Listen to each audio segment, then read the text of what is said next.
Hi guys. So, time check. Anong oras na? 7:48 in the morning. Sobrang lamig na ngayon guys. So another walking, ano naman tayo, exercise today. Parang naa-addict na akong maglakad. Maglakad-lakad. Kasi parang nakita ko naman yung improvement guys. Last time kasi, nung pagdating ko lang dito sa UK, malaki-laki na yung tiyan ko. Kahit hindi mo ako buntis. Pero malaki talaga yung tiyan ko kasi nga, gawa ng, meron akong PCOS. 6 months din akong hindi nagregla. And yeah, so that's why, parang, wala akong masyadong exercise na. So, ayun.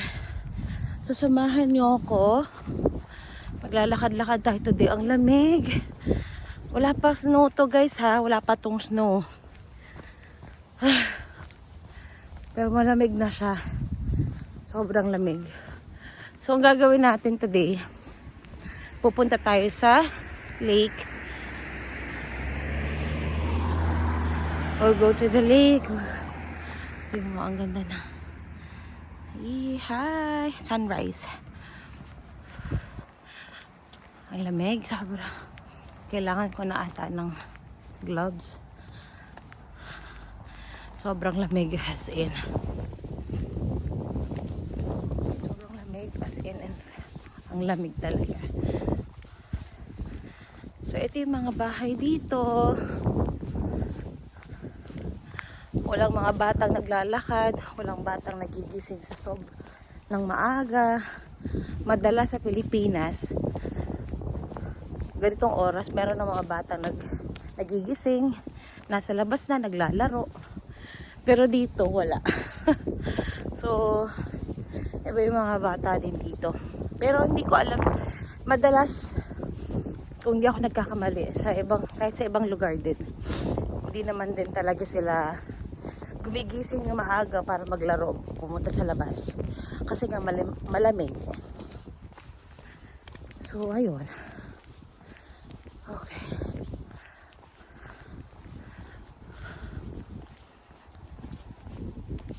Dito sa estate na to, dito nakatira yung mother-in-law ko dati. Parang dyan ata.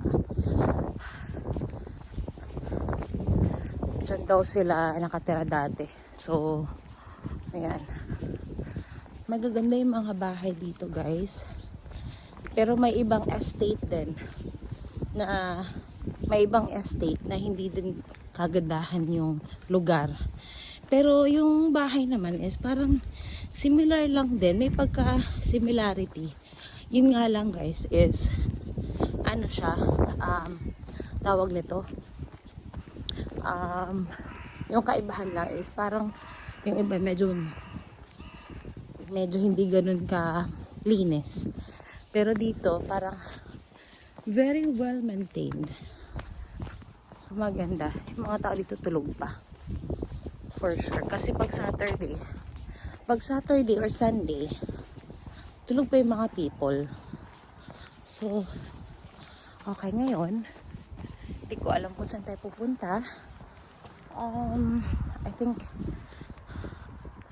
tatandaan ko yan kasi last time nung dito ako dumaan, nag-shortcut ako, dito ako dumaan papunta doon sa pabalik, pero yun pala, mali pala ako. Okay, dito tayo. Pwede ka din dyan dumaan, pero dito tayo dadaan.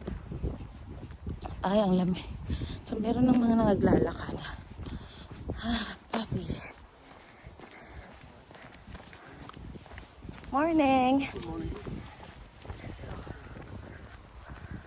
Yan. So, madalas yung mga nagigising ng sobrang aga dito is yung mga elderly. Naglalakad ng mga aso. Mga ganun. Pero wala ka makikita mga bata. Wala ka makikita mga bata na nagigising ng sobrang aga. Tapos maglalaro sa labas. Sa atin lang, Pilipinas is the only one. Which is, hindi ko po sinasabing pangit ha. Yun lang yung kagandahan din, advantage sa ating mga Pilipino. Dahil sanay tayo na yun, gumigising tayo sa umaga, naglalaro. Yung parang wala sa stress. Yung, tapos, ang nangyayari, minsan yung mga nanay, tatay, nagagalit na. Sila yung nasa-stress kasi sobrang aga, lumalabas sa bahay, 'di ba? Pero ngayon ang mga tao dito gusto ng mga yung kabataan din na lumabas-labas. Ngayong mga generation ngayon, yung mga magulang ngayon, gusto nila na yung mga anak nila lumabas-labas din. Lumabas-labas kasi nga 'di ba? Lulong na yung mga kabataan sa gadgets. So, yun. Nauso na kasi yung gadgets kasi nung unang panahon namin eh.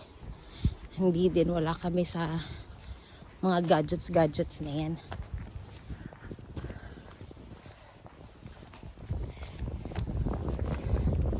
Good morning.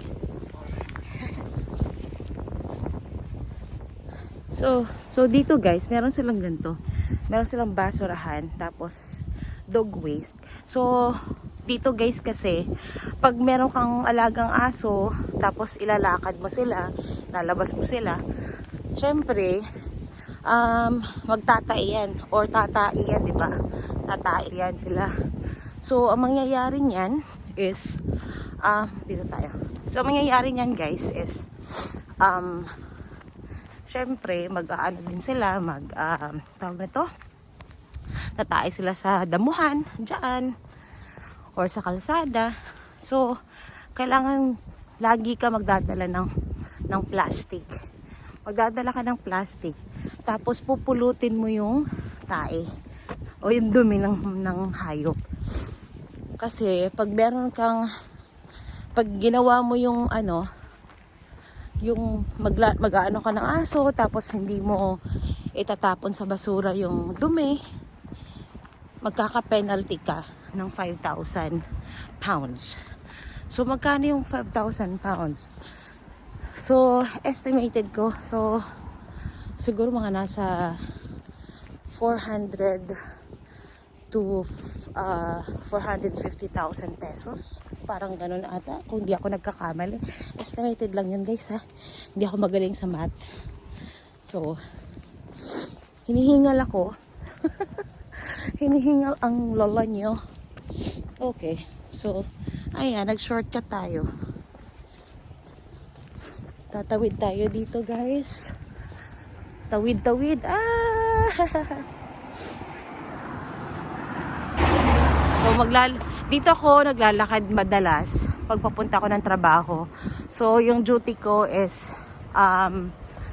ngayon, mga this week, tsaka next week is from 8:30 to 5, parang ganon. Ayan, dito ako naglalakad. Nilalakad ko lang ng 1 hour. 1 oras mahigit. Mga ganun lang. So, nasanay na ako guys. So, hindi na ako masyado talagang yung parang pagod. Morning! Ang ganda. Oh, ha? Kaganda ng na ito, kahoy. Malalaman mo nasa UK ka or tama. Pag meron ka makitang red na post. Ayan, oh. There you go. Ayan, diba? Ang ganda. Kaganda ng lugar. Picturean natin yan. Okay.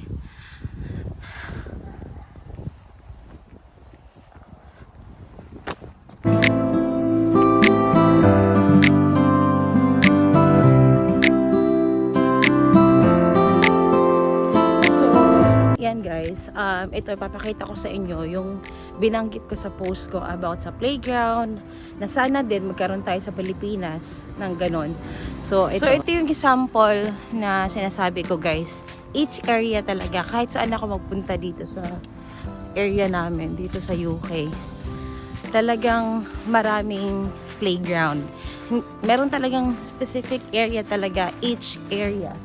Meron sila ditong playground na kung saan yung mga family, hindi na kailangan magbayad sa playground area. Yung iba kasi pupunta pa tayo ng SM, pupunta pa tayo ng isang lugar na talagang pwedeng makapaglaro yung mga bata. Dito, may malawak siya na area, guys. Walang mga ilog-ilog madalas dito sa lugar na. And makikita mo, kaganda ng lugar. Ayan o, ang lawak. Malawak yung lugar. Pwede yung mga bata maglaro dito. Meron sila doon. Papakita ko sa inyo. May mga ano dito. Libre lang siya kasi it's public. So talagang ginawa talaga to para talaga sa public. Hindi mo na kailangan magbayad. So, ayan o. Makikita mo na. Eto, ano to? Part yan ng playground. So, maghahangin ka dito. Tutong-tong ka dito, guys. Ayan o. Ayan, tingnan mo. Eee! O, diba? Meron pa dito. Meron ditong basketball ground. So, may maganda din siyang basketball ground. Wala siyang harang kasi for public lang talaga to. Public, walang harang ha. Specific.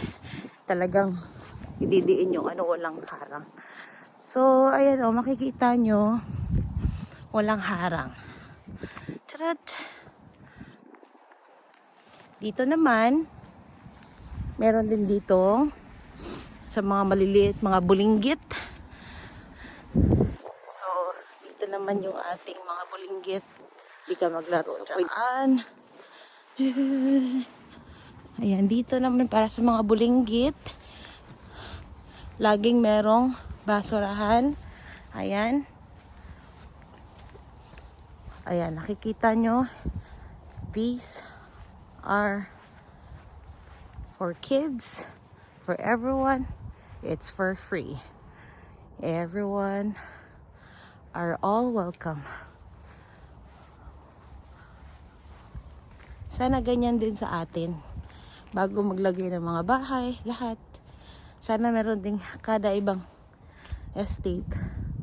May mga ganito din. Sana lang. So, that's the end of our video, guys.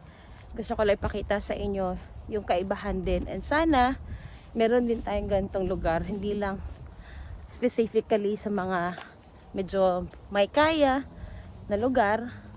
But at the same time, yung area natin na kahit medyo mahirap yung mga namumuhay doon, at least, meron din silang ganito ba? Para sa atin, sa atua, para sa lahat. Basta para sa lahat. So, yun lang guys. And, yep, balik na tayo. Hindi ko alam po. Balik na tayo. Let's go home.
I used to play with this guys when I was a kid back home.